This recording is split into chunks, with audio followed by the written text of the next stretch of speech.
Chapitre 6 du sang pour la lépreuse. Alors avant de continuer, on va déjà expliquer ce que c'est qu'une lépreuse. Au Moyen Âge, il y avait une maladie de la peau qui faisait qu'on perdait des morceaux de peau et qui s'appelait la lèpre. Et donc les gens qui portaient cette maladie étaient appelés des lépreux. On va donc ici parler d'une dame qui portait cette maladie, qui portait la lèpre. Chapitre 6 du sang pour la lépreuse. Ils chevauchent jusqu'à midi et passent près d'un joli château fortifié où ils décident de ne pas s'arrêter. Ils en sont déjà éloignés lorsqu'un chevalier les rattrape et leur demande « Seigneur, la damoiselle qui vous accompagne est-elle pure ?»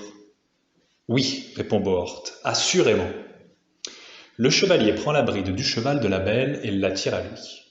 « Alors elle doit me suivre pour donner son sang à la châtelaine de Séant. » « Seigneur chevalier, réplique Perceval, très irrité de le voir ainsi retenir sa sœur. Il n'en est pas question.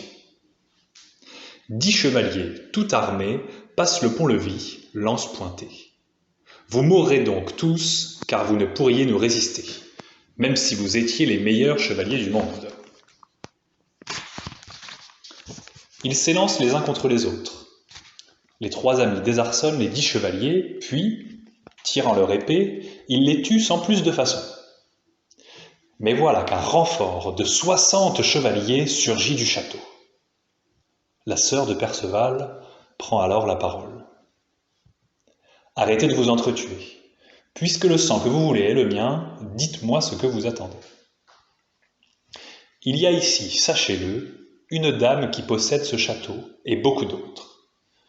Or, il y a 2 ans, elle est tombée malade de la lèpre.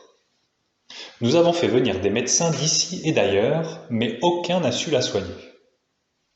Finalement, un devin nous a dit que si nous pouvions remplir une profonde écuelle du sang d'une jeune fille pure, il nous suffirait d'en enduire le corps de notre maîtresse pour qu'elle guérisse aussitôt. « Seigneur, dit alors la demoiselle aux 3 compagnons, vous voyez bien que cette dame est malade et que sa guérison dépend de la décision que je prendrai. Je ferai donc ce qu'ils veulent, mais je sais que j'en mourrai. » Les gens du château la remercient et l'escortent jusqu'à la chambre de la malade. Celle-ci n'a plus de visage, tout rongé par la lèpre, les bras et les jambes noires couverts de boutons. La sœur de Perceval demande alors que l'on apporte l'écuelle. Elle tend son bras droit et se fait ouvrir la veine avec une petite lame aussi aiguë et tranchante qu'un rasoir. Le sang jaillit en abondance. « Dame, dit-elle, je meurs pour vous guérir et pour éviter des morts inutiles.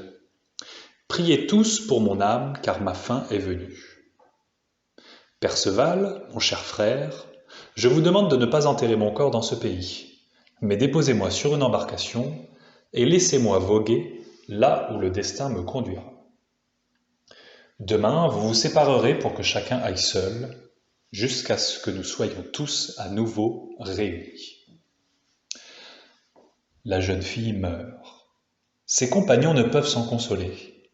Le jour même, la châtelaine est lavée par le sang et aussitôt purifiée de sa maladie. Au soir, la sœur de Perceval est couchée sur un lit de soie et portée à une embarcation que le vent éloigne bientôt sur les flots. C'est la fin du chapitre 6.